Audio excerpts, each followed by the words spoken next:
ఈరోజు ఈ పాపంతో ఎలా మనం పోరాడాలి? ఒక విషయం నేను మీకు చెప్పాలనుకుంటున్నాను. బైబిల్‌లో ఎఫెసీయులకు రాసిన పత్రిక 6 అధ్యాయంలో మనం చూస్తాము. అదేంటంటే, మనం పోరాడేది శరీరంతో కాదు, రక్త మాంసాలతో కాదు. మనం పోరాడేది ఆకాశ మండలంలో ఉన్న దురాత్మ సమూహాలతో. ఈరోజు మీరు అనుకోవచ్చు, నేను ఒక చిన్న అబద్ధాన్ని మానేయడానికి ప్రయత్నిస్తున్నాను కాబట్టి పర్వాలేదని. కాదు.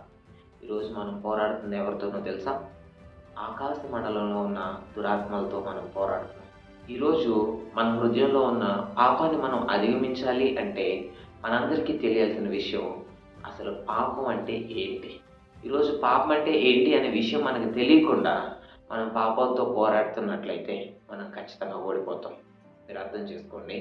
మన శరీరంలోకి తెలియని వైరస్ ప్రవేశించినట్లయితే ఆ వైరస్ ఎలాంటిదో తెలుసుకుని మనం మెడిసిన్ ఇవ్వాలి.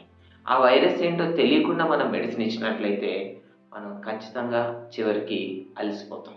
కాబట్టి మీ హృదయంలో పాపం అంటే ఏంటి అనే విషయాన్ని మీరు స్పష్టంగా తెలుసుకోకుండా మీరు పాపంతో పోరాడుతున్నట్లయితే చివరికి మీరు అలసిపోయే జీవితాన్నే జీవిస్తారు.